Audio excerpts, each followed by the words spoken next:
Oke, Bismillahirrahmanirrahim. Assalamualaikum warahmatullahi wabarakatuh. Waalaikumsalam Waalaikumsalam warahmatullahi warahmatullahi wabarakatuh. wabarakatuh. Assalamualaikum warahmatullahi wabarakatuh. Selamat malam semuanya. Mudah-mudahan sehat semua ya. Malam ini topiknya sebetulnya menyangkut model bisnis atau business model. Khususnya kita akan membahas mengenai salah satu pendekatan yang sangat luas diterapkan, terutama di lingkungan bisnis, yaitu yang disebut dengan BMC atau Business Model Canvas. Nah, bahannya sudah saya share di MyITS Classroom dan juga di YouTube. Itu silakan nanti dipelajari ya. Kemudian beberapa referensi saya taruh di cloud, di Google Drive. Itu juga saya share di situ. Eh, sudah ada yang pernah mempelajari belum? Atau nonton? Tadi Pak, nonton videonya. Sudah. Oke. Baik, ya karena itu satunya cara ya. Jadi eh, ada 4 kelas. Jadi kalau saya setiap ketemu eh, nguliahi gitu ya, kemudian Anda bertanya nggak akan cukup waktunya. Jadi dengan perkembangan YouTube, saya kira paling enak itu adalah videonya Anda tonton, kemudian Anda eh, pelajari beberapa hal termasuk bahan yang saya share dalam presentasi. Kalau ada pertanyaan silahkan diajukan ataupun ada komentar. Yang paling penting adalah Anda memahami dan bisa menerapkan. Nanti ada sedikit yang ingin saya share ya, kunci-kuncinya. Nah, sebelumnya saya ingin memberikan kesempatan kalau ada yang ingin bertanya terkait dengan bisnis model dan khususnya bisnis model Canvas. Nanti kalau mau bertanya yang lain setelah sesi topik ini. Ada?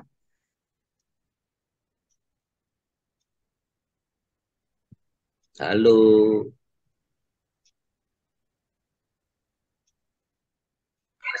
Ya gimana Pak? Tadi putus-putus Pak. Sorry. Miss Wadi.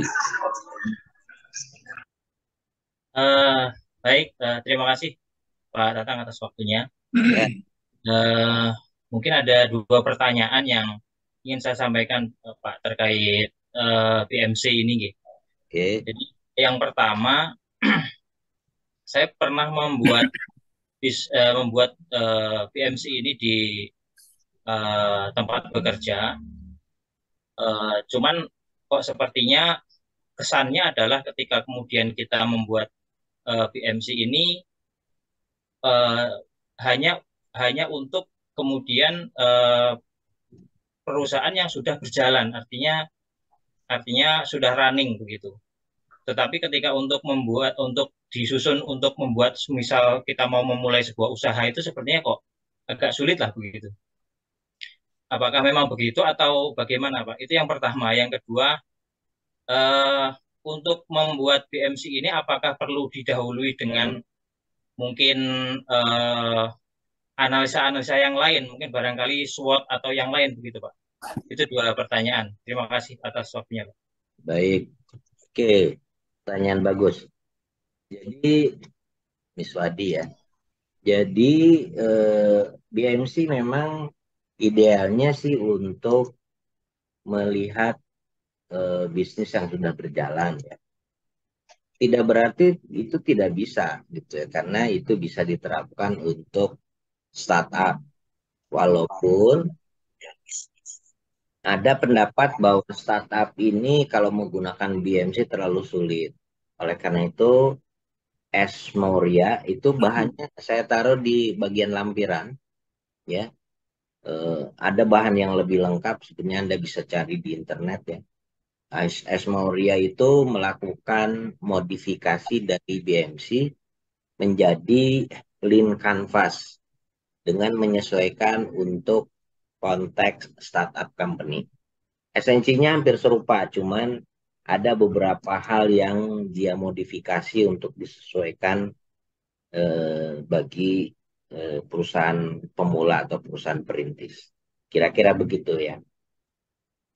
Yang kedua tadi apa pertanyaannya? Untuk membuat atau menganalisis dengan Oh, BMC oke, itu, ya. apakah perlu diawali dengan Ya, susah SWOT baik. atau gimana? Jadi biasanya sih sebetulnya ketika kita menyusun BMC, mengisinya, menganalisis, dilakukan paralel dengan beberapa metode yang bisa membantu. Ya, jadi nggak ada masalah itu. Contoh misalnya, bagaimana kita menganalisis customer segment? Itu kita kan bisa mulai dari existing customer segment. Kira-kira seperti apa? Kemudian boleh jadi dalam analisisnya kita meredefinisikan customer segment kita itu sebetulnya idealnya seperti apa, gitu kan? Apakah diperluas atau difokuskan dan sebagainya. Itu boleh. Jadi kita meredefinisikan lagi definisi dari customer segment dalam PMC kita. Atau bahkan misalnya untuk customer segment tertentu, apakah value proposition-nya sudah sesuai atau belum, gitu kan? Artinya kan kita melakukan analisis product market fit, ya apakah cocok enggak gitu produk dengan pasarnya ini dan sebagainya. Jadi banyak sekali hal yang bisa kita lakukan dengan BMC. Bahkan ketika kita mau mengembangkan inovasi melalui model bisnis, kan inovasi bisa dalam beragam bentuk ya. Kita bisa menggunakan paralel kerangka design thinking dengan BMC ini. Jadi dalam perjalanannya yang kita gali peluang berinovasinya adalah model bisnisnya, bukan yang lain. Kan model bisnis inovasi bisa menyangkut teknologi, produk dan sebagainya. Gitu. Menjawab pertanyaannya? Ya, Pak. Terima kasih. Mungkin satu lagi, Pak. Oke, ya, Eh, Kalau kemudian kita membuat BMC ini di dalam sebuah perusahaan, terkadang kan di perusahaan itu ada beberapa macam produk. ya. Nah, itu apakah satu perusahaan atau all itu bisa dijadikan satu BMC atau per produk, Pak? Bisa dua-duanya. Anda bisa menyajikan BMC untuk satu produk, ya. Produk itu bisa berarti barang dan atau jasa, atau bisa dikombinasikan. Tapi yang tentu karena BMC ini salah satu fungsinya adalah mengkomunikasikan, maka ketika Anda menyajikan gabungan harus clear ya, value proposition mana untuk produk yang mana dan customer segment yang mana. Itu kalau dengan teknik metaplan ya dalam papan gitu enak. Misalnya Anda menggunakan kartu yang berwarnanya sama dan sebagainya untuk hal yang serupa. Jadi dalam dalam praktiknya ada yang pernah mencoba menggunakan metaplan nggak? Metaplan itu kartu ya. Kita berdiskusi dengan menggunakan kartu. Jadi kartu itu dipotong, ukurannya biasanya sekitar 8 atau 9 cm kali 18 atau 20 cm. Kemudian satu ide, satu tulisan di situ dengan tulisan yang jelas, besar. Orang-orang yang terlibat dalam biasanya lewat FGD ya, Focus Group Discussion, itu dibekali itu. Jadi kita berdiskusi, menyampaikan pendapat kita, tidak berdebat verbal langsung gitu kan, tetapi menuliskan dan menempelkan kartu itu di board. Nah itu enak sekali kita mengisi BMC itu dengan cara metaplan. Ketika sudah diisi barulah didiskusikan nanti. Nah memang biasanya membutuhkan fasilitator ya untuk mendiskusikan. Itu prakteknya. Saya, Pak. Terima kasih. Itu biasanya pakai sticky note itu, Pak, yang warna-warni ditempel itu yang Ah, isi. itu sticky note kalau kita tidak punya kartu metaplan. Iya. Ya, terima Biasanya kasih, Pak. kalau kita menggunakan metaplan itu kita bikin kartu sendiri kalau enggak. Kalau dulu ada yang dijual, ya, dijual di toko buku biasanya. Ya kartu itu, spidolnya, kemudian apa namanya semprotan pelengkap pelekatnya itu dijual. Jadi kita kalau biasanya melakukan itu lebih enak. Ya kalau enggak debat debat kusir tuh biasanya. Ya. Metaplan itu cukup efektif untuk membahas banyak hal. Oke, berikutnya Mbak Rahasih Lupita. Iya, terima kasih Pak Tatang. Ya, Eh, mau menanyakan Pak, tadi yang sempat disebutkan oleh Pak Tatang, BMC ini biasanya erat kaitannya dengan design thinking dan value proposition canvas gitu ya Pak. Itu ya, sebaiknya itu BMC dulu yang dilakukan atau design thinking dulu atau seperti apa Pak? Soalnya kalau di kelas sebelumnya di kelas design thinking kita setelah melakukan design thinking langsung ke value proposition canvas itu. Nah, dengan BMC ini bagaimana urutannya ya Pak gitu. ya. Oh Biasanya iya Pak, ada. kalau untuk riset inovasi, design thinking itu kita gunakan sebagai kerangka besarnya. Jadi pathway-nya ya gitu ya. Jadi kerangka besar untuk melaksanakan riset kita. Nah, nanti tahapan di design thinking itu kita isi dengan metode-metode atau pendekatan yang lebih teknis. Misalnya di tahap awal, ketika kita menerapkan empati, ya, empathize, itu kita lakukan dengan cara juga paralel dengan itu dengan menggunakan BMC. BMC kita gunakan untuk mendiagnosis dengan data. Jadi design thinking itu tidak hanya misalnya apa eh, tanpa struktur, tapi terstruktur karena ada metode yang kita pakai misalnya BMC.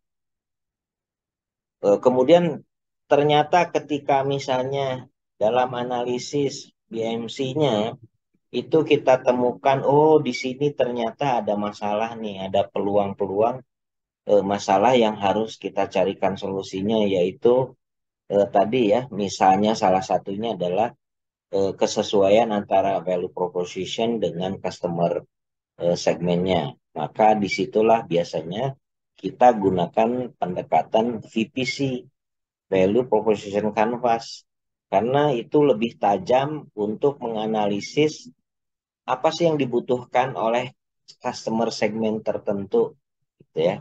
Jadi VPC lebih lebih tajam, lebih eh, khusus, berspesialisasi.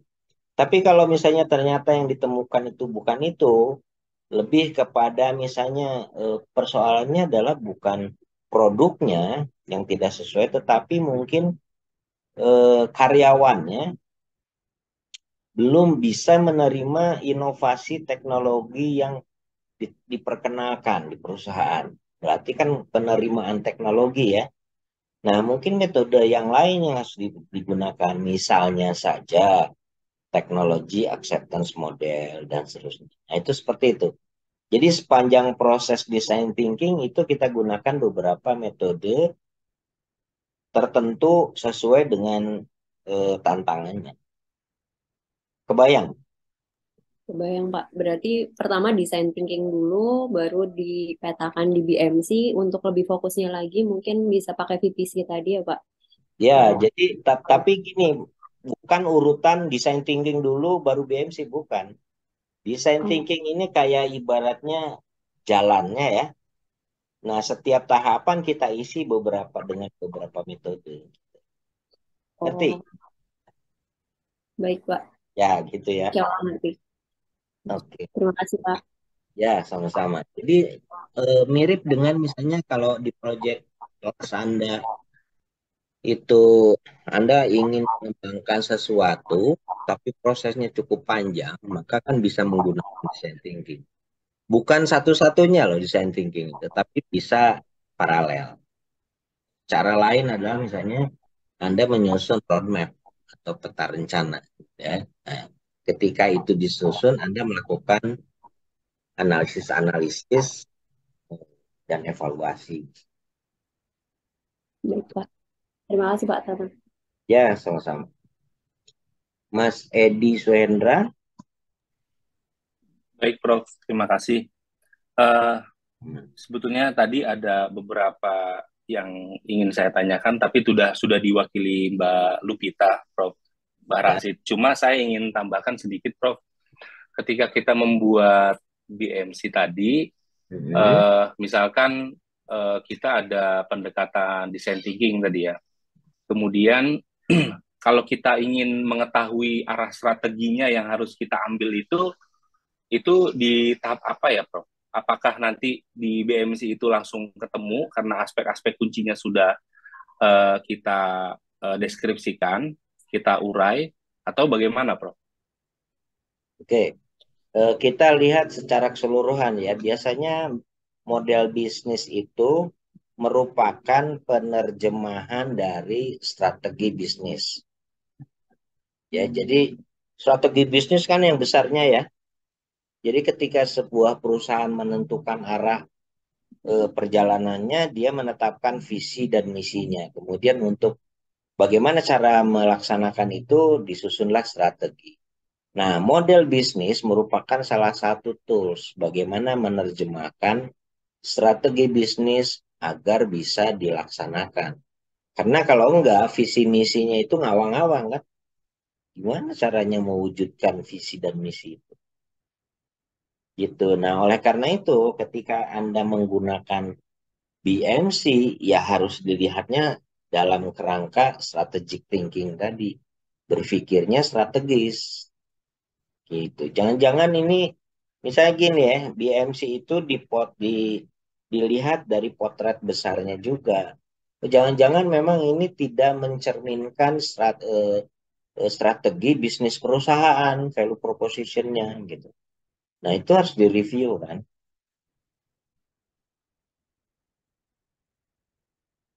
Kebayang? Baik, Prof. Terima kasih, Prof. Ya. Memang kalau bagaimana caranya apa ketika kita mendetailkan tentang strategi, yaitu sebetulnya harus dibahas di mata kuliah manajemen strategi ya.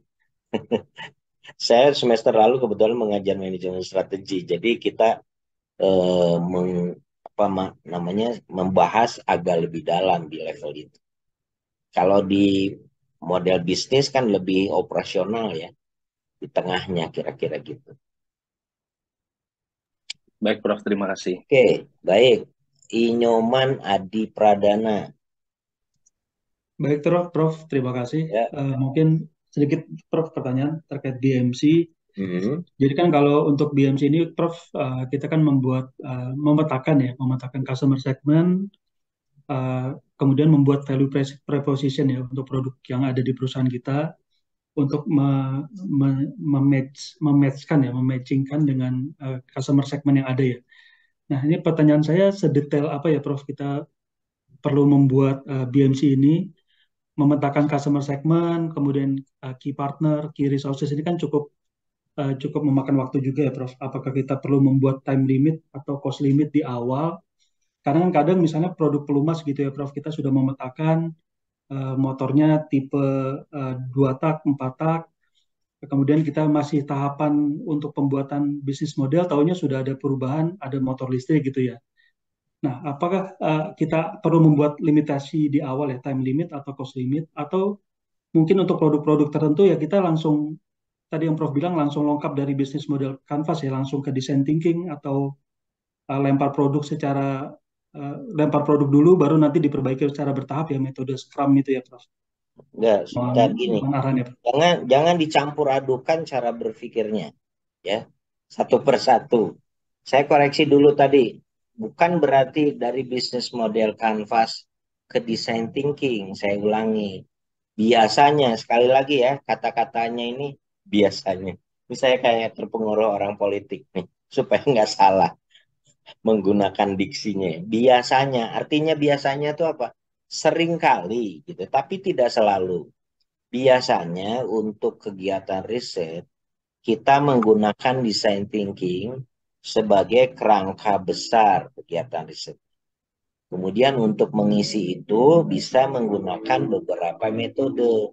apa yang perlu dilakukan misalnya di tahap awal, terutama ini untuk proyek kelas kita ya, supaya Anda juga sekalian belajar. Di tahap awal gunakan bisnis model canvas atau canvas model bisnis. Apa tujuannya nanti saya jelaskan. Anda memotret tuh bagaimana perilaku perusahaan Anda sejauh ini, siapa saja customer segmentnya dan sebagainya. Lalu mengidentifikasi apa masalahnya dan seterusnya. Nanti mungkin Anda temukan masalahnya itu, oh ternyata tadi ya customer segmentnya tidak cocok gitu kan. Selama ini kita salah mendefinisikan customer yang kita sasar.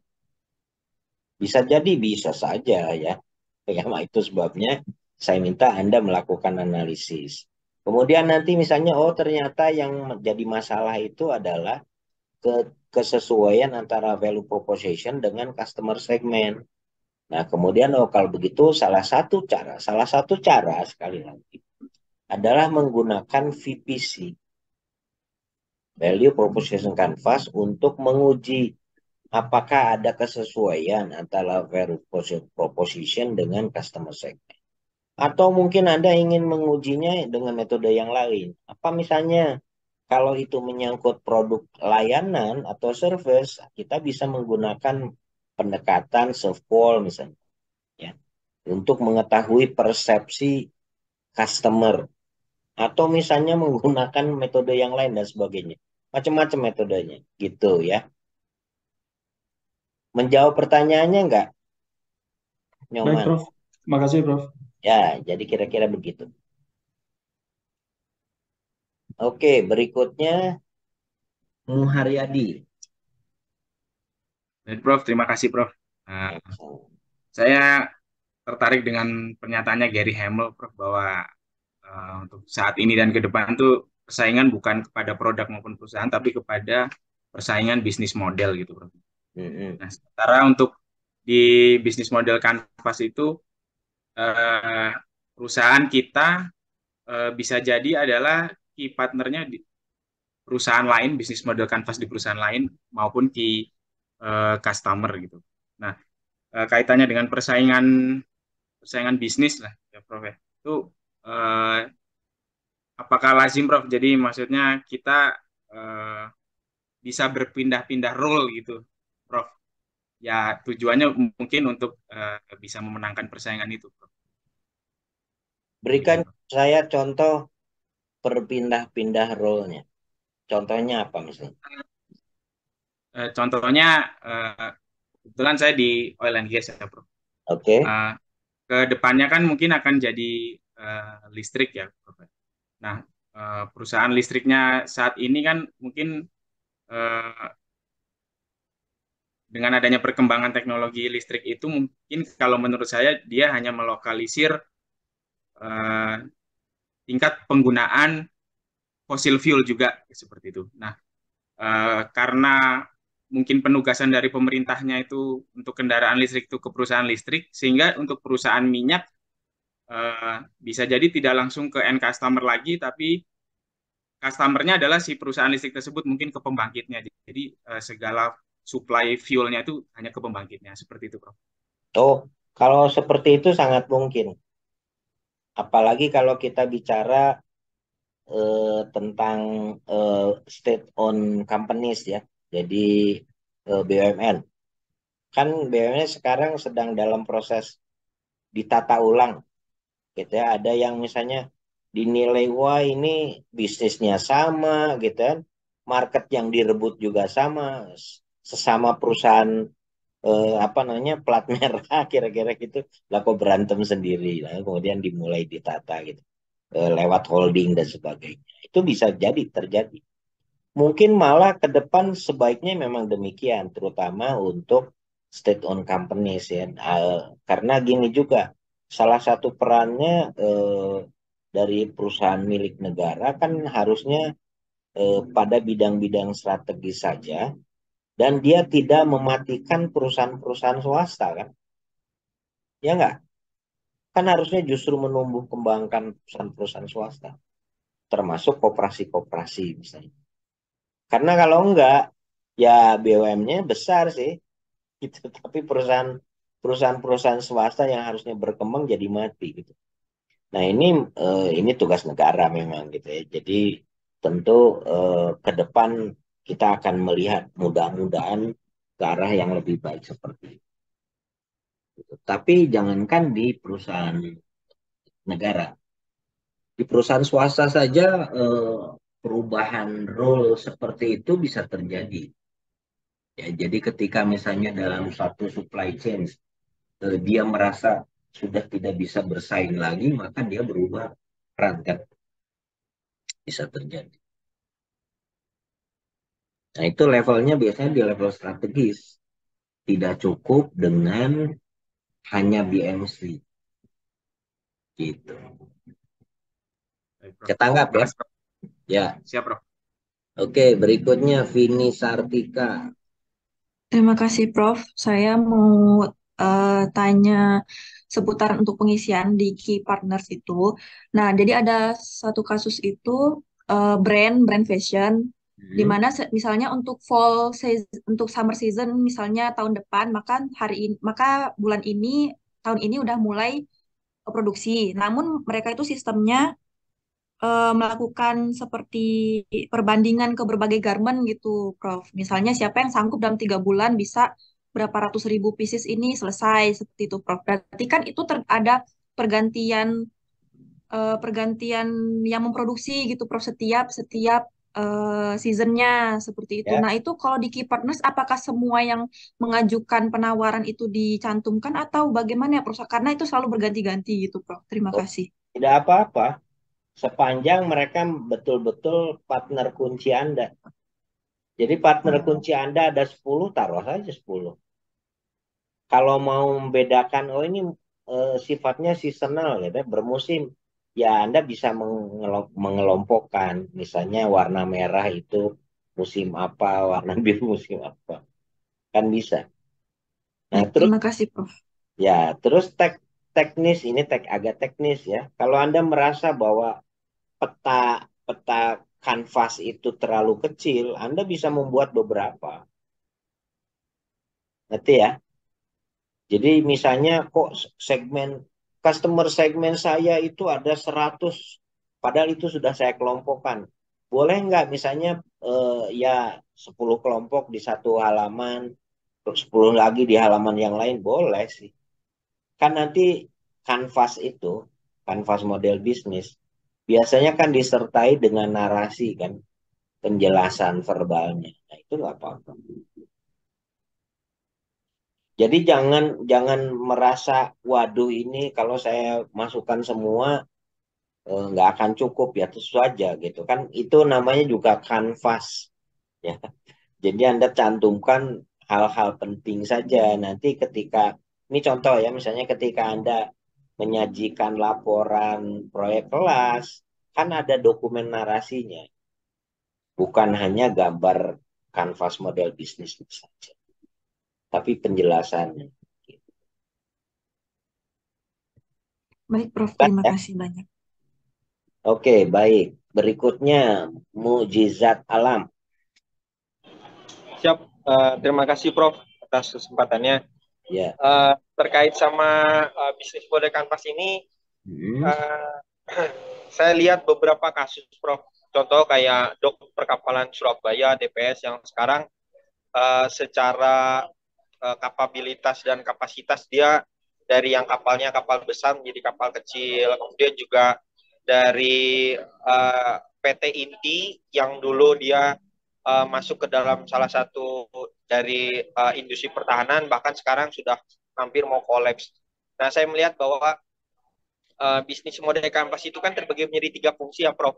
Ada BMC ini yang kemudian di dalam rangka mendesain bisnis.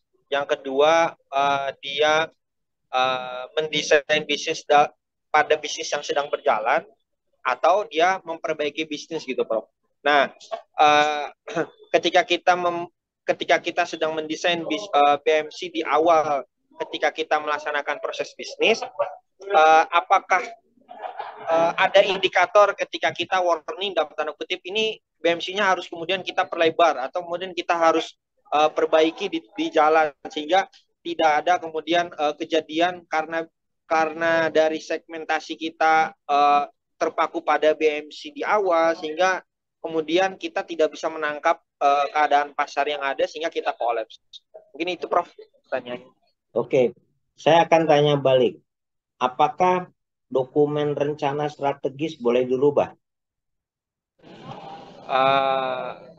Rencana strategis untuk jangka waktu tertentu mungkin tidak dapat dirubah ya Prof? Kata siapa?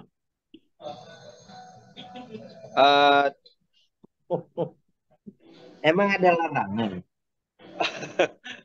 Satu-satunya yang tidak boleh dirubah itu adalah kitab suci. Iya, yang lainnya boleh, orang buatan manusia kok. Oh, siap. Apalagi model bisnis. Jadi Anda jangan melihat, wah, saya bikin BMC nih, nanti ketika ternyata saya membuat BMC untuk perusahaan startup saya, misalnya ini ya, kemudian ternyata dalam 3 bulan, saya melihat dinamika perubahannya tinggi sekali. Customer segment saya yang cocok itu bukan si ABC, tetapi PKS. Boleh dirubah nggak? Oh, ya. Justru kalau tidak dirubah, ya kita butuh namanya. Jadi memang harus adaptif. Makanya di bagian tertentu itu saya mengingatkan Anda di awal ya. Oh, spesies yang bisa bertahan itu bukan spesies yang paling kuat, spesies yang paling pandai gitu. Spesies yang paling bisa beradaptasi terhadap perubahan. Oh. Ya kan? Itu kata siapa? Ingat?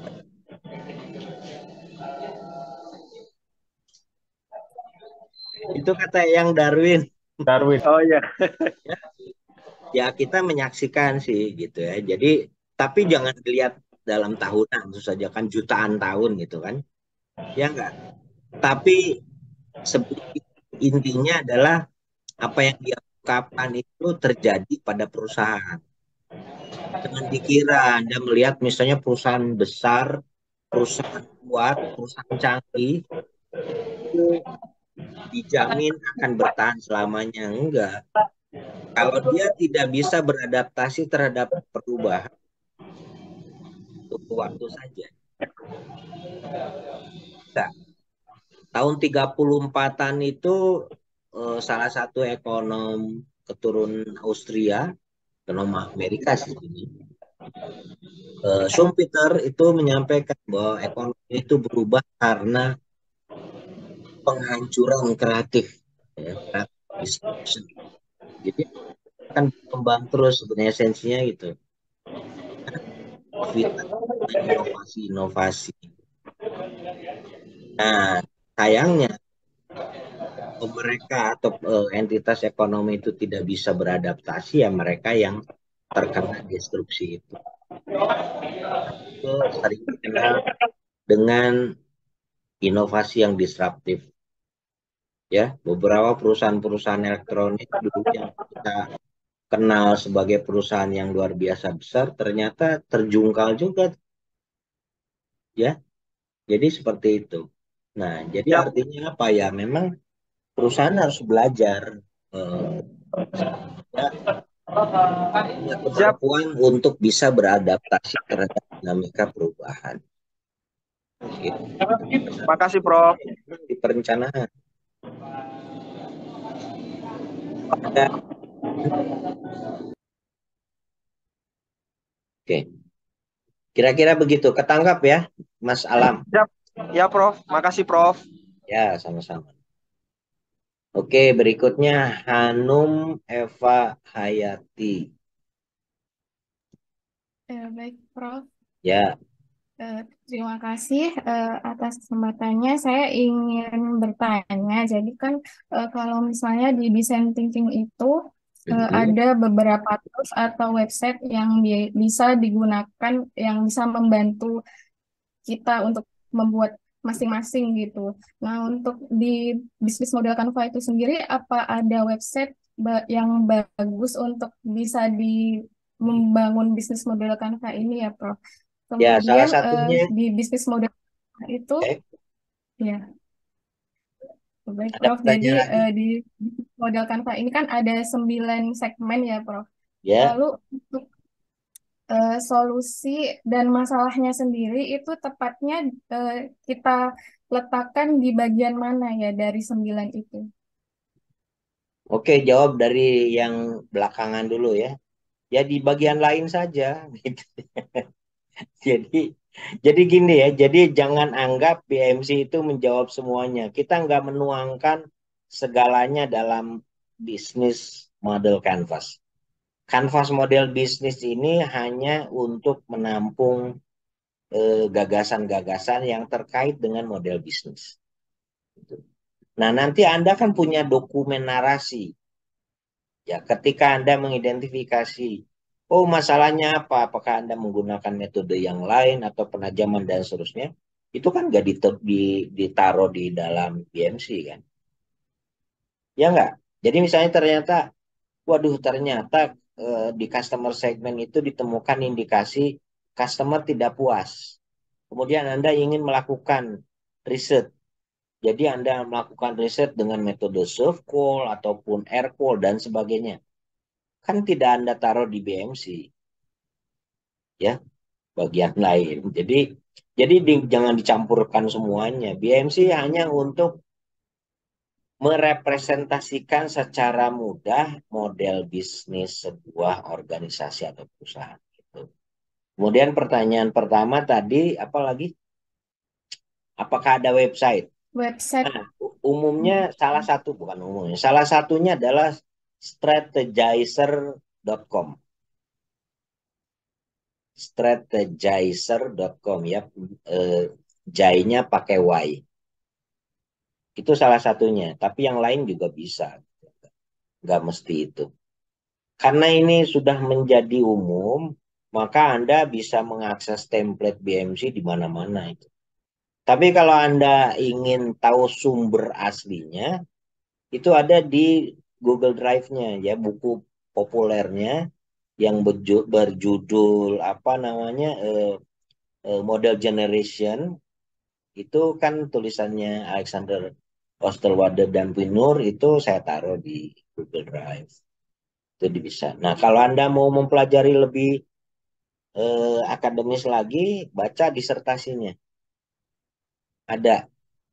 Nah, saya sudah menugaskan salah satu mahasiswa S3 baru untuk membaca dan merangkum dari disertasinya Osterwalder. Sebetulnya pengennya dia presentasi di kelas ini. Atau mungkin saya rekam nanti ya, apa rangkumannya apa. Cuman waktu saya kontak tadi berapa belum selesai, ya udah saya kasih waktu. Itu akan menarik. Jadi Osterwalder berbicara di disertasinya itu mulai dari ontologi model bisnis. Tahu ontologi ya? Ontologi itu adalah kajian filosofis tentang sesuatu. Jadi dia melakukan kajian falsafah kira-kira atau filsafat tentang apa sih yang dimaksud dengan model bisnis. Kenapa dia tidak banyak diterapkan oleh perusahaan dan seterusnya. Kemudian setelah dia selesai PhD-nya, dia membuat buku yang bestseller gitu ya. Jadi dibuat sederhana. Gitu. Menjawab pertanyaannya Mbak Anu? Baik, Prof. Terima kasih. Berarti bisnis model ini cukup tentang bisnis modelnya saja ya, tidak harus mencakup semua solusi dan masalah juga. Betul. Ya, kan nanti Anda ketika menerapkannya di tahap awal itu Anda harus memotret perusahaan yang Anda angkat gitu. Sebetulnya gimana sih praktik bisnisnya? Siapa customer segmennya? Kemudian apa value proposition yang dijanjikan oleh perusahaan dan seterusnya. Lalu nanti oke, nanti saya akan bicara tentang itu sebentar lagi sebagai rangkuman ya. Baik, berikutnya Bergas Kristiadi. Selamat malam, Prof. Mau Selamat tanya, ini kan ada 9 elemen ya dalam BMC ini. Ya, Tadi kita kan kebanyakan bahas tentang value, tentang customer. Nah, saya mau tanya ini terkait dengan mungkin cash flow, kan ada cost structure, revenue stream. Nah, eh, se- pasti kan apa ya, business model salah satu yang dinilai sangat penting kan cash flow-nya, perputaran uangnya. Nah, itu kira-kira parameter apa ya, misal kalau dalam hal cost atau cash flow itu yang mungkin yang penting atau yang apa sehingga oh ini bisnis ini sangat bagus, bisnis ini mungkin perlu ditingkatkan apakah dari investasinya, return-nya atau mungkin BEP-nya oke. seperti itu, Bro. Ya, terima Jadi kasih. Anda sudah membaca bahan BMC belum? Sudah sebagian. Sebagian. Iya, Jangan sebagian dong. Baca bahannya, kemudian nonton videonya supaya Anda ngerti. Untuk ringkasnya ya, nanti saya iya. tunjukkan.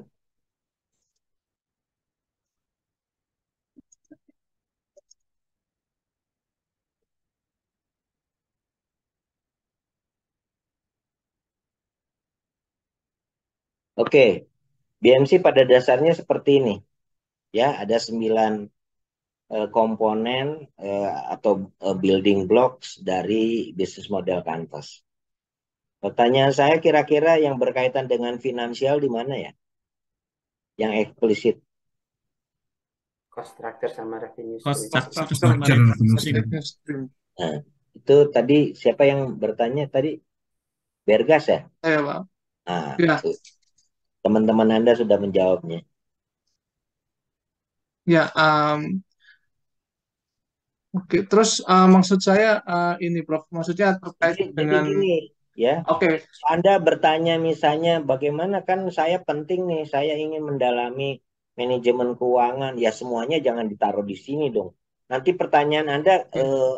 cost accountingnya di mana, Prof? Gitu, ya itu berarti bukan BMC lagi, itu pembahasan manajemen keuangan. Ini kita bicara kanvas model bisnis. Kalau Anda datang ke seorang pelukis, tanya kanvas, kanvas itu kan bidang putih ya, bidang bersih. Nah, ini ibaratkan seperti itu. Kita ingin menuangkan sebuah model bisnis dari perusahaan dalam sebuah bidang secara sederhana. Tapi kalau Anda tanya bagaimana hutang piutang, liabilities, aset, dan sebagainya, ya letaknya bukan di kanvas ini, di kanvas keuangan gitu loh. Ini kan kita sedang membahas model bisnis. Ya. Nah, pertanyaan Berarti saya apa sih yang dimaksud dengan oh ya, model bisnis? model bisnis berarti apa? Ya, bagaimana bisnis itu berjalan ya, mulai dari pemetaannya, bagaimana value apa yang ditawarkan ke pelanggan, apa saja, dan siapa pelanggannya, seperti itu ya, Bro. Ya, di bahan saya kan ada ya sebuah Ya, rangkuman apa yang kita maksud dengan model bisnis. Definisi yang paling sederhana, yang enak itu menurut saya definisinya dari Osterwalder. Model bisnis itu buat sebuah deskripsi bagaimana perusahaan menciptakan value dan mendeliver value kepada customer-nya dan mendapatkan value dari customer-nya. Sederhana itu. Nah, 9 elemen itu adalah elemen-elemen penting untuk menguraikan tadi definisi model bisnis. berarti itu BMC itu pemetaan saja berarti, Prof, ya, untuk secara general gitu ya, berarti ya. Oh iya, namanya juga kanvas model bisnis. Oh ya, siap. Tapi Terima kasih, dengan Prof. Ya. dengan model bisnis ini Anda bisa memahami sebuah entitas perusahaan dengan cepat dan mudah. Itu Baik, ya. Prof. Terima kasih. Terima Jadi kasih. nanti kalau ada yang jadi manajer HRD nggak di sini? Manajer SDM ada nggak di sini di kelas ini? Nah itu saya sarankan ketika Anda menjelaskan apa perusahaan kita itu yang dengan model bisnis ini ya, kanvas lebih mudah gitu ya, tergambar semuanya.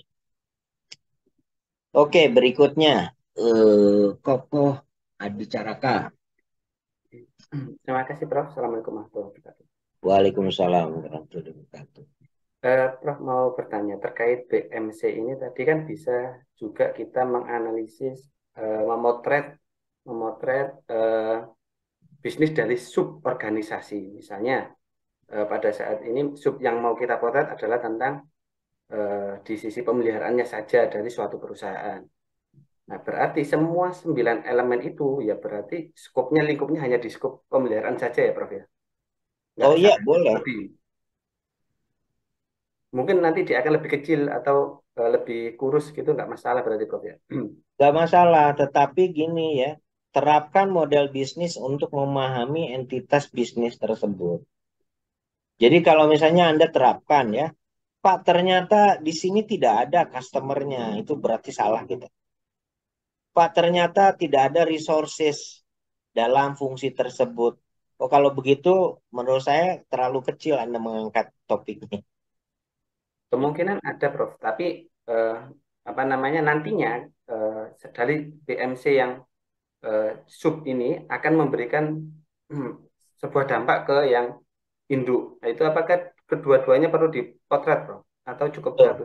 tergantung konteksnya, tapi yang jelas ya misalnya Anda melakukan potret pada sebuah divisi atau sebuah SBU ya, Strategic Business Unit.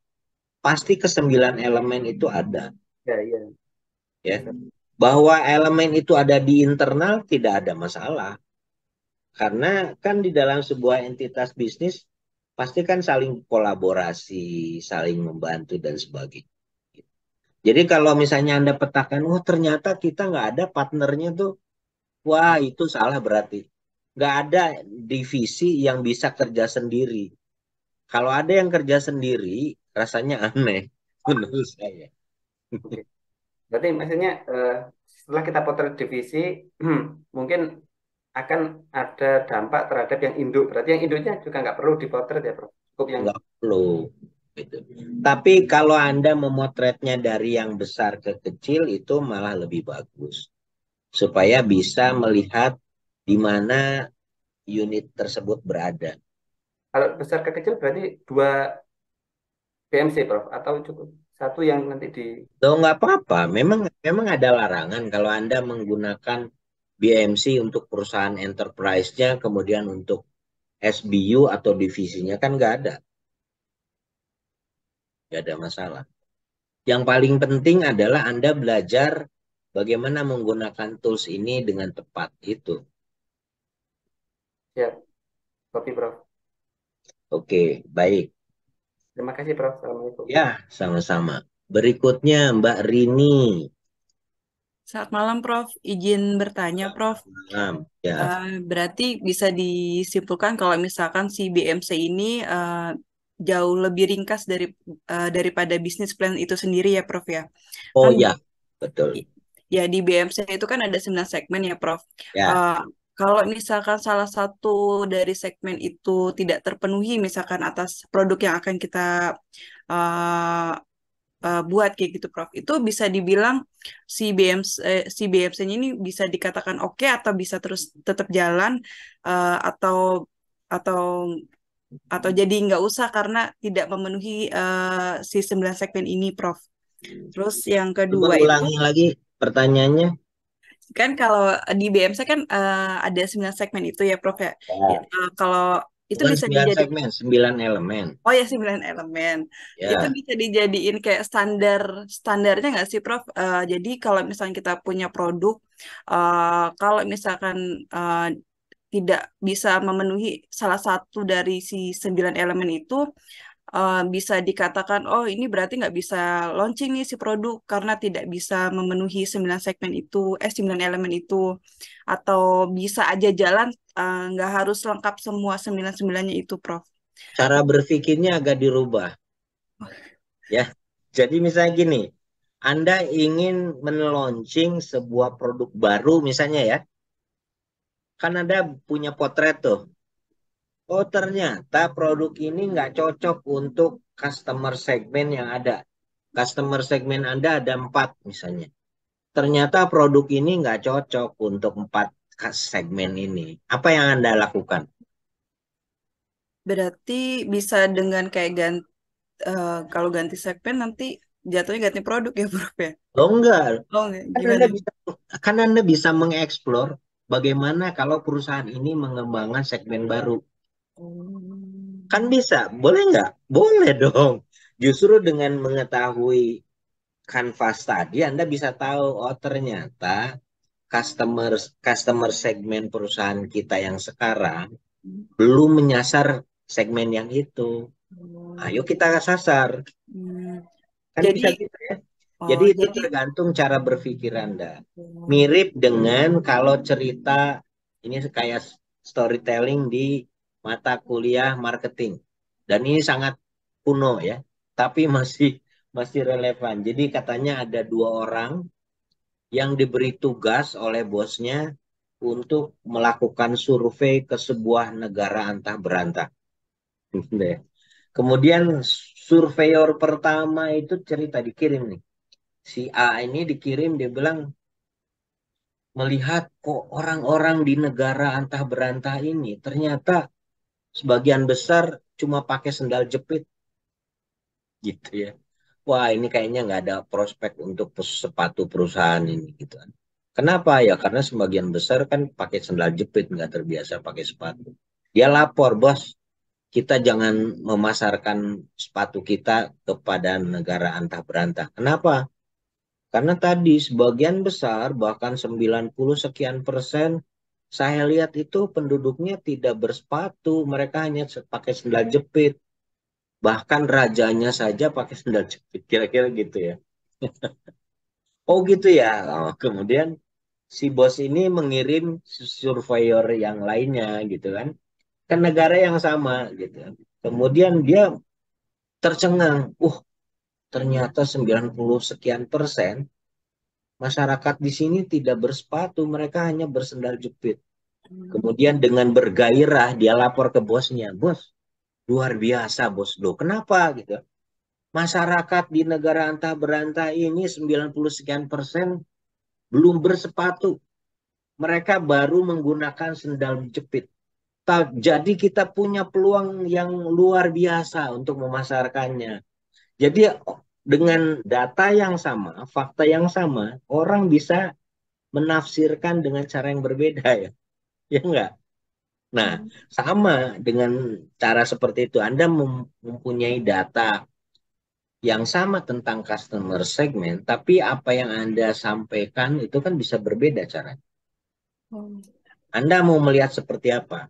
Jadi kalau Anda selalu melihatnya, waduh kayaknya semuanya suram gitu ya nggak bisa Anda menemukan peluang-peluang berinovasi.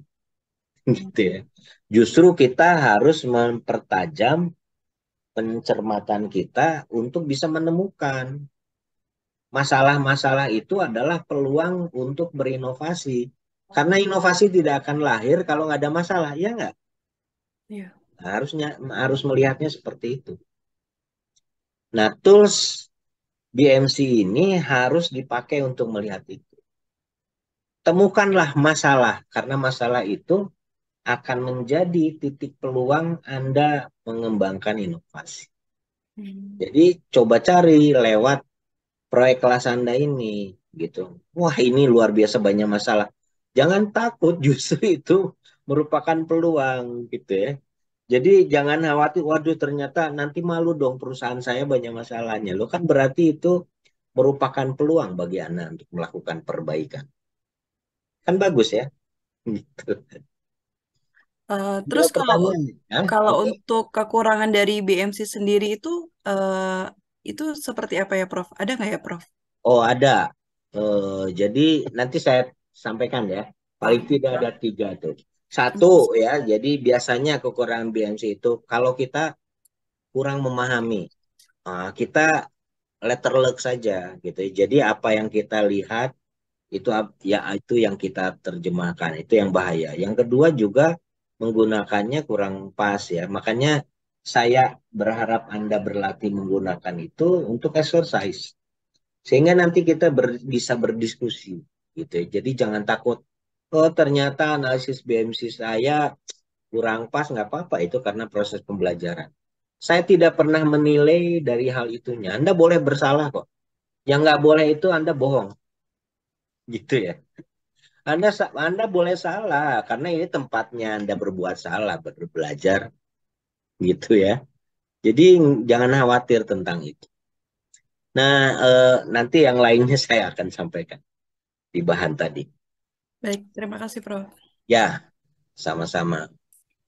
Oke, sebelum Mas Dedi, tadi siapa Mbak Rini ya? Mbak Rini Andriani. Oke, yang terakhir, Dedi Sulastono. Silakan.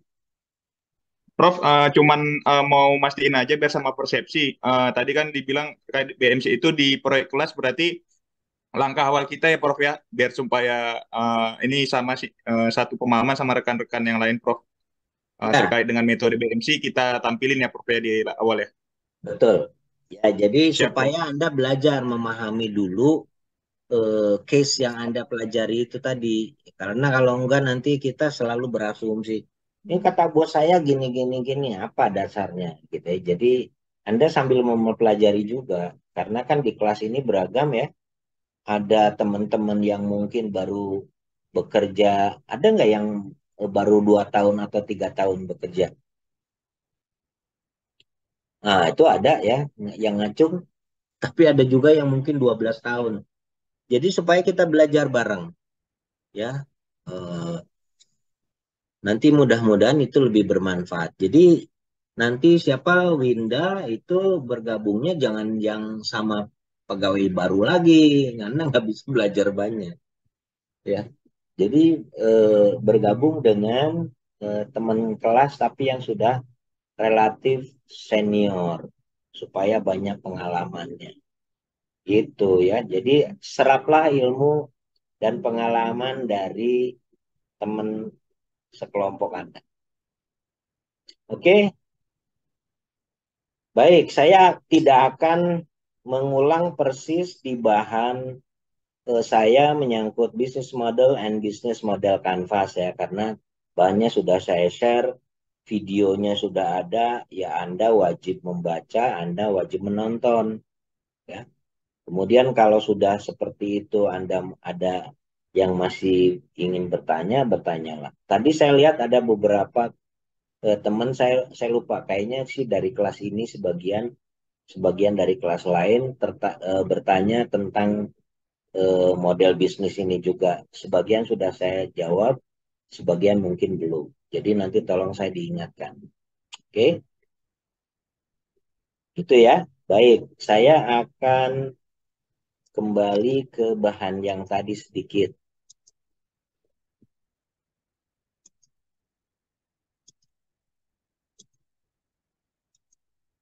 Nah, bahan yang sedikit ini saya beri judul sebetulnya mirip dengan yang sudah saya share, tapi ini lebih menyangkut bagaimana kita bisa memanfaatkan BMC dalam berinovasi supaya Anda bisa menggunakannya dalam proyek kelas.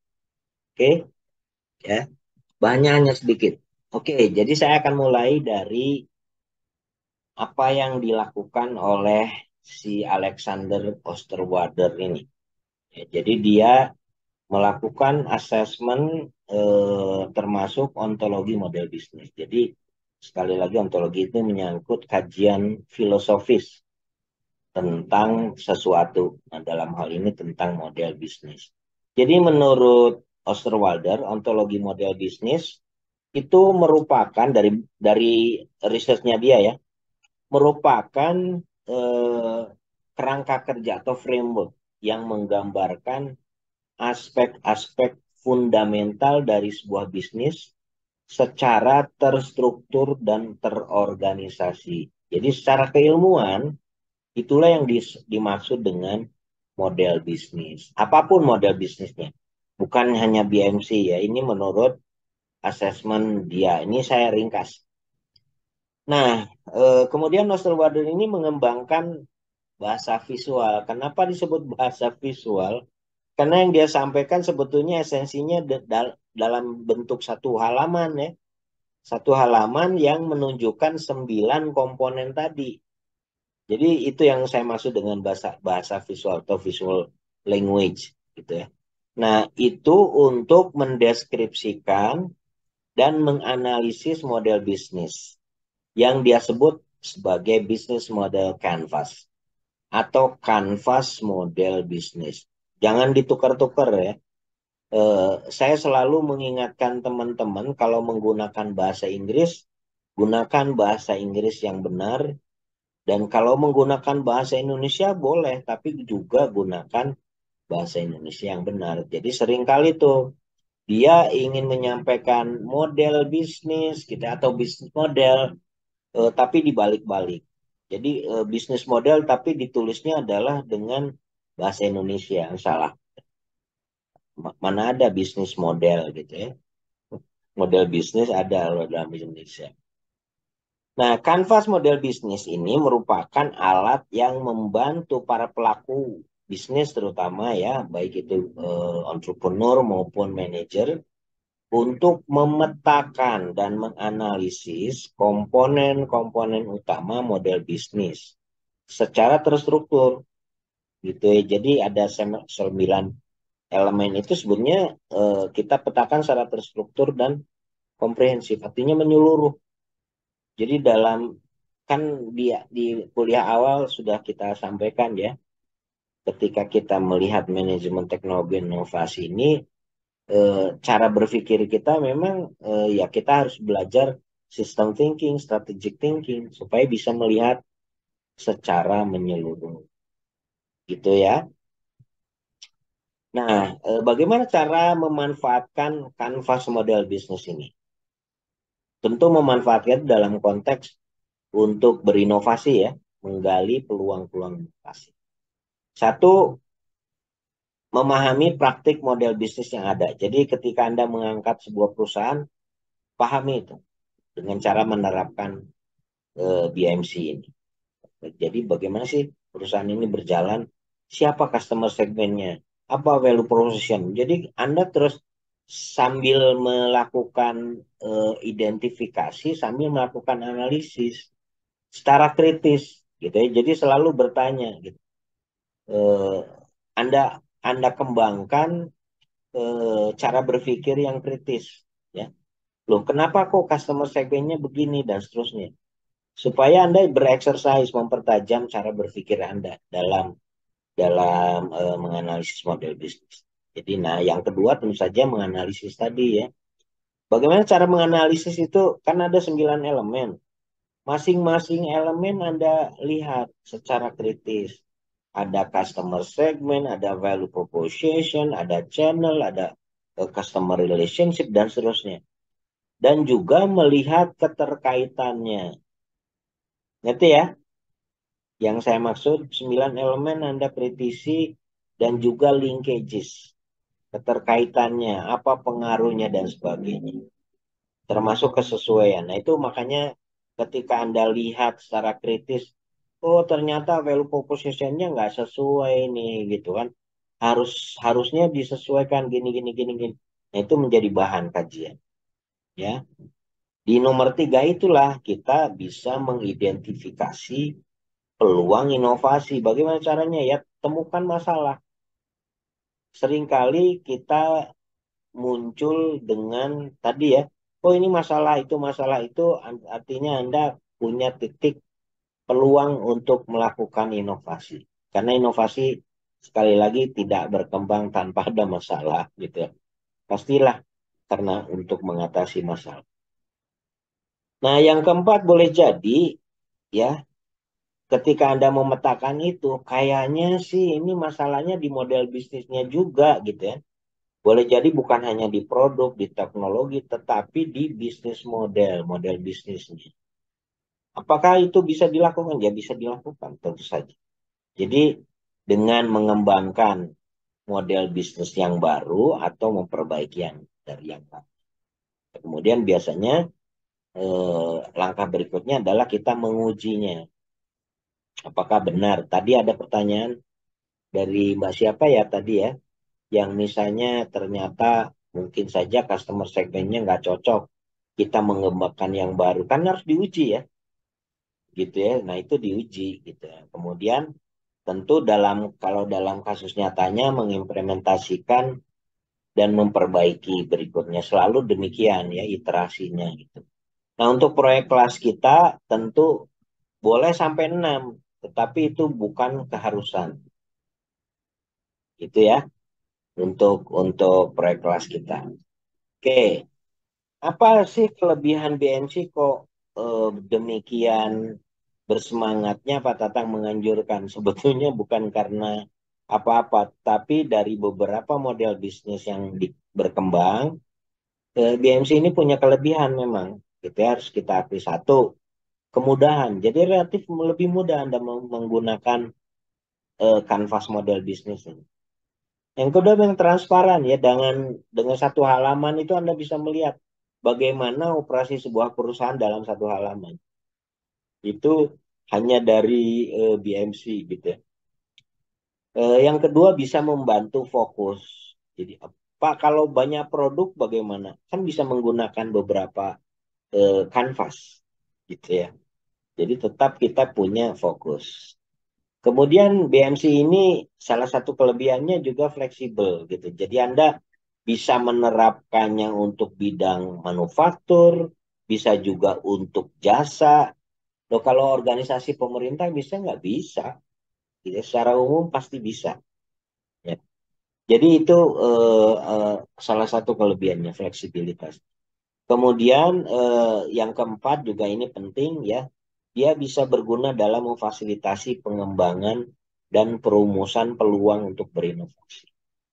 Tapi tentu saja Anda harus mempelajari, mendalami, dan bereksersis ya. Jadi jangan hanya tahu teorinya tapi nggak pernah menerapkan ya. Salah satu caranya adalah dengan proyek kelas ini. Oke. Nah ini tadi bentuknya ya. Di awal biasanya kita apa boleh buat agak sedikit menghafal. Tetapi kalau Anda sudah menerapkan, biasanya otomatis. Dan yang benar ikuti aja sarannya dari Osterwalder-nya, cara menyajikan dan menyampaikan kanvas model bisnis. Jadi awal kita nomor satu dari mana? Ada yang tahu nggak? Dari customer segment. Dari customer segment ya. Jadi itu ya di sini nih. Oops, sorry.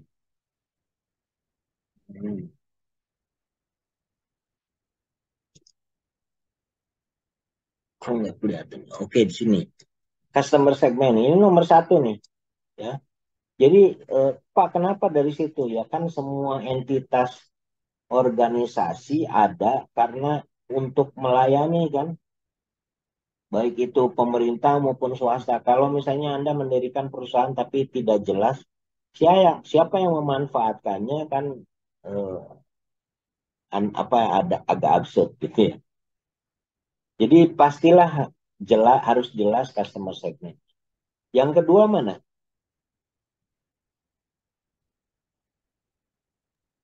Customer Halo. relationship.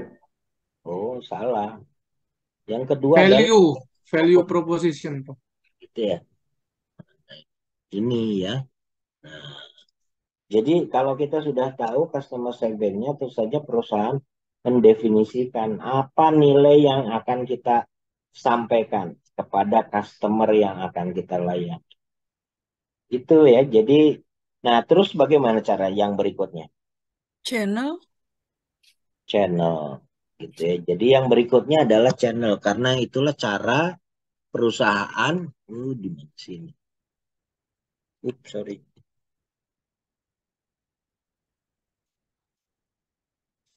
Sini ya. Oke. Yang berikutnya.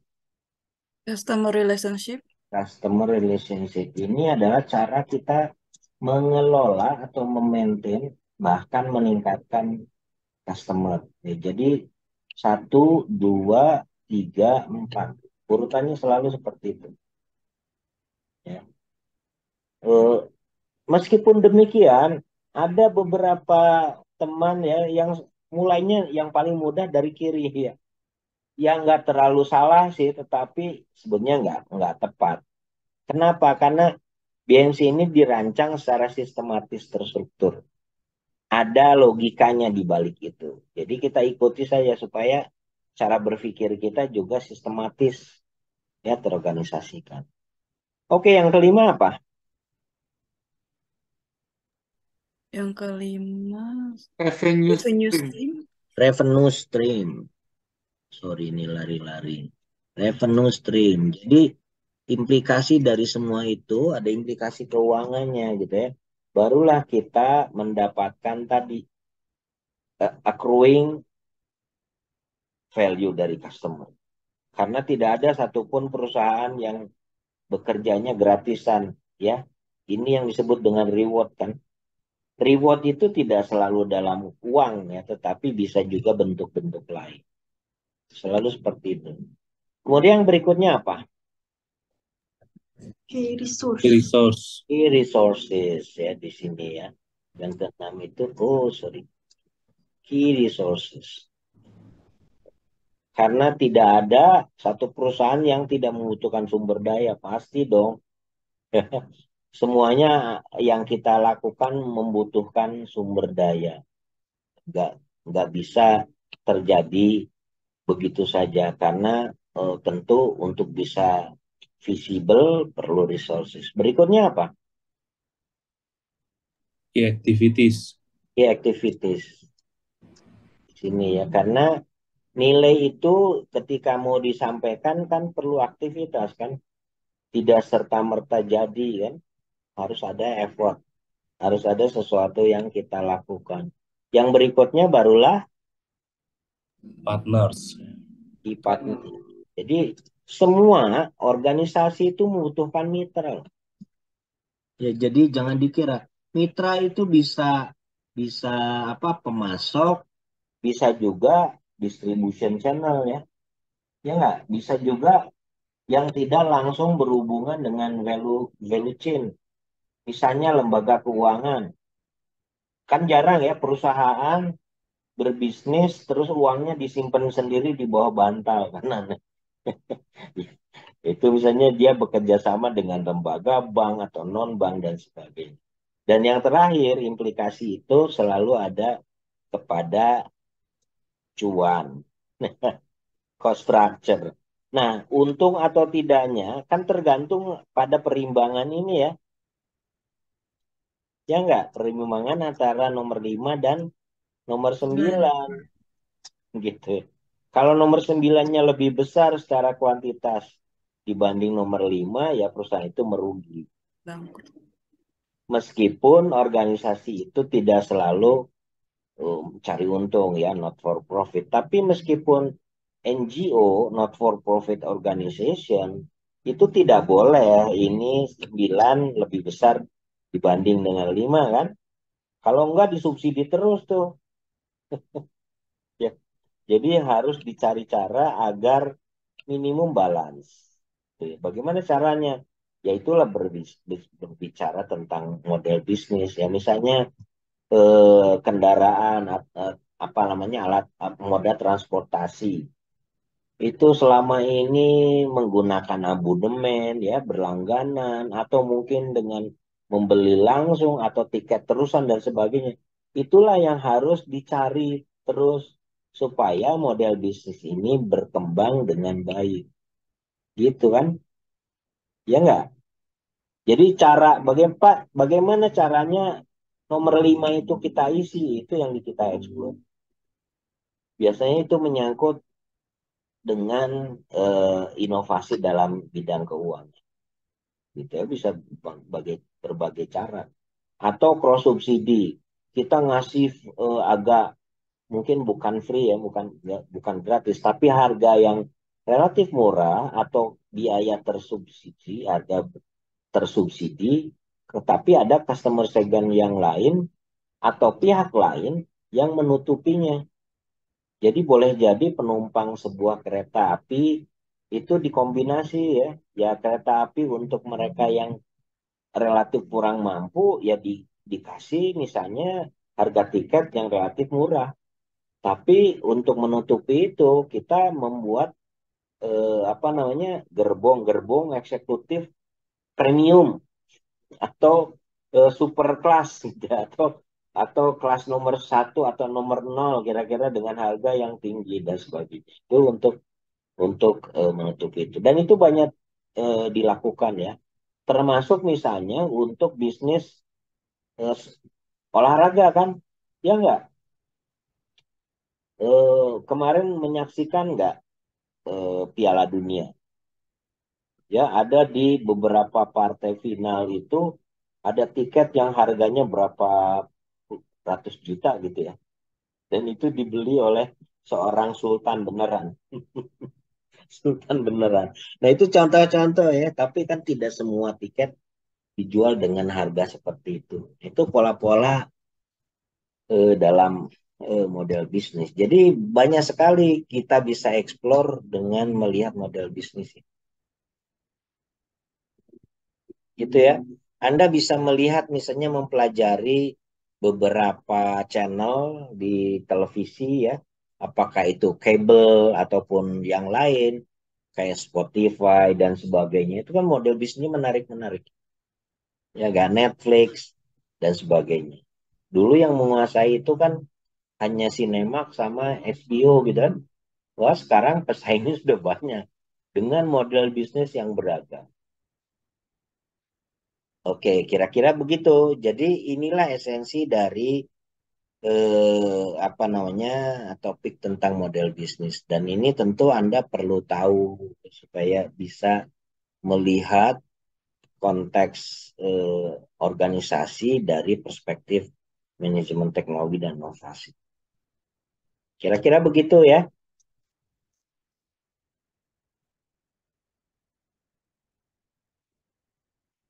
Oke, jadi bahannya sudah ada, Anda pelajari, kemudian tentu saja Anda terapkan. Kemudian saya stop share dulu. Dari beberapa chat saya dengan beberapa teman, ada juga yang sudah mulai mengerjakan proyek kelas. Ada beberapa yang sudah saya respon, mungkin ada juga yang belum. Ya, jadi nanti tolong selalu ingatkan saya supaya pertanyaan Anda saya respon. Baik, sebelum kita akhiri, ada pertanyaan lagi nggak? Anda boleh bertanya tentang proyek kelas sekarang. Baik, Prof. Tadi siang saya ada Siapa nanya itu? ke Prof. Dedi, Prof. Ya? Oh, Dedi. Ya, Iya, Prof. Tadi silakan. siang kan saya kebetulan ada nanya terkait dengan proyek kelas, Prof.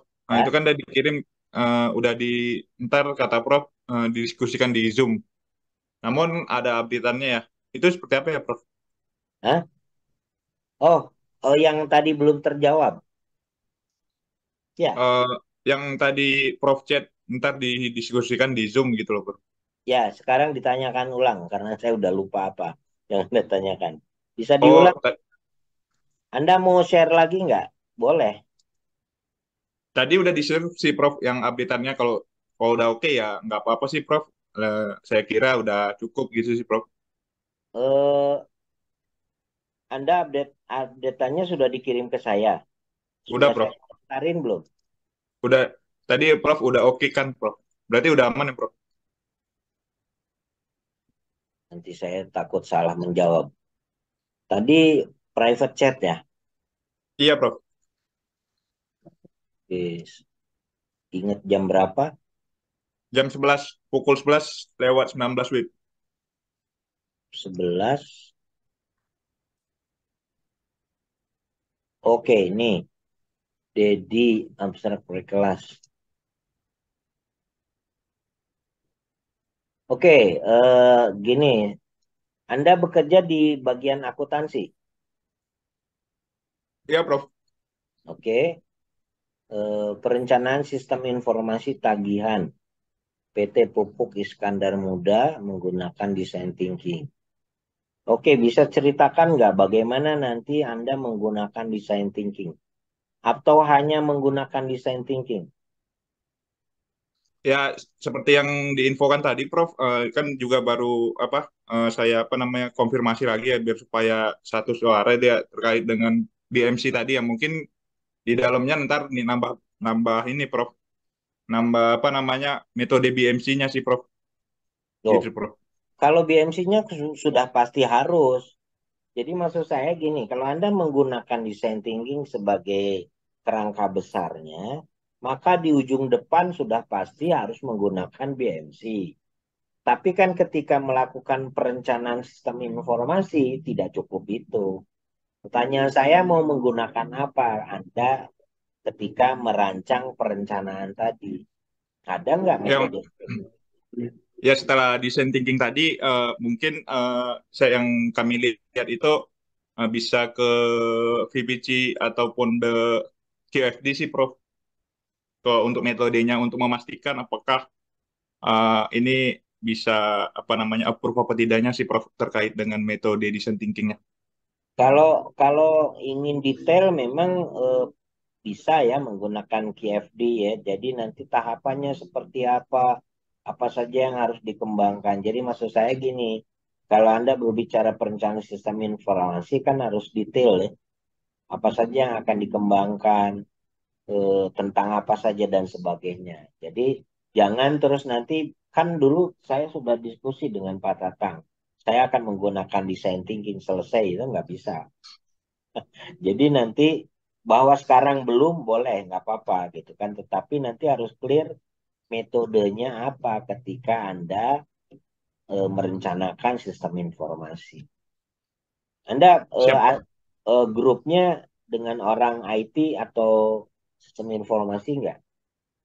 Atau ada nggak orang yang Ntar, ngerti informasinya? iya, Prof, di perusahaan juga ada tim IT kita, Prof. Jadi Oke, siap jadi ini, nanti Prof. tolong Ya, diskusi ya, karena kan itu iya, Prof. menyangkut hal teknis. Siap, Prof. Oke, baik. Makasih, Prof. Ya, sama-sama. Oke, kemudian eh, Pranaditya. Punten Prof, Assalamualaikum warahmatullahi wabarakatuh. Salam warahmatullahi wabarakatuh. Mau nanya, kan kemarin saya yang BMC diganti Lean Canvas, itu gimana ya? Tetap pakai Lean Canvas atau pakai BMC juga? Loh, itu pilihan Anda, terserah. Oh pilihan, terserah ya? Ya, Berarti jadi kalau saya saya pakai... gini, awal ya, kan di awal itu kita ingin menggunakan BMC. Iya. Tapi Anda boleh switch, bukan boleh switch. Anda boleh sesuaikan. Karena ini merupakan startup, maka menggunakan Lean Canvas boleh. Oh gitu. Oke, baik Prof. Terima kasih. Lean Canvas itu bedanya tidak terlalu banyak juga sebetulnya. Itu memudahkan untuk startup company menginformasikan tentang bisnis. Oh iya. Baik Prof, terima kasih. Assalamualaikum. Waalaikumsalam. Oke, masih ada yang ingin bertanya? Sudah cukup? Sudah mengisi semua ya presensi? Iya. Jadi tolong, saya ingin mengingatkan ketua kelas, tolong selalu mengisi berita acara ya. Oh siap, baik Prof. Nanti saya isi berita acaranya Prof. Siap. Oke, baik. Siap Prof. Baik, kalau tidak ada lagi kita bisa akhiri. Saya ingin mengingatkan Selasa depan kita mulai pada pukul 18.45 dengan pembicara tamu. Mudah-mudahan menarik ini karena yang bersangkutan selain engineer itu juga pendiri dari startup company. Ya, Prof. Teman-teman udah bantu nge-share juga Prof. Saya lihat di status WA juga Prof kemarin. Kenapa? Tadi teman-teman di kelas juga udah pada nge-share di status WA semua Prof. Oke, ya, mohon di supaya manfaatnya bisa tersebar. Oh ya, saya jadi nanti tolong biasanya setiap pembicara tamu kan ini beberapa kelas digabung ya. Setiap ketua kelas nanti tolong bantu saya untuk share absensinya ya, kode presensinya. Siap, Dan baik Prof. juga Baik, Prof. mengkoordinasikan beberapa teman yang mau bertanya. Siap. Ya. Prof, Baik, izin Prof. Prof. Baik. Kalau tidak Prof, ada terkait dengan minggu depan webinar itu khusus mahasiswa ITS atau boleh terbuka untuk umum, Prof? Soalnya ada teman-teman yang luar ITS pada boleh nanya, untuk Prof. umum. Oke, Jadi siap. nanti Makasih, Prof. kalau pengalaman sebelumnya kalau tidak cukup di classroom kita, Di saya YouTube bisa, Prof. ini kan di YouTube ya. Oke, kita bisa akhiri ya. Terima kasih. Sampai ketemu insya Allah Selasa depan. Wassalamualaikum warahmatullahi wabarakatuh. Waalaikumsalam. Waalaikumsalam. Terima kasih, Terima kasih, Prof. Prof. Ya, sama-sama.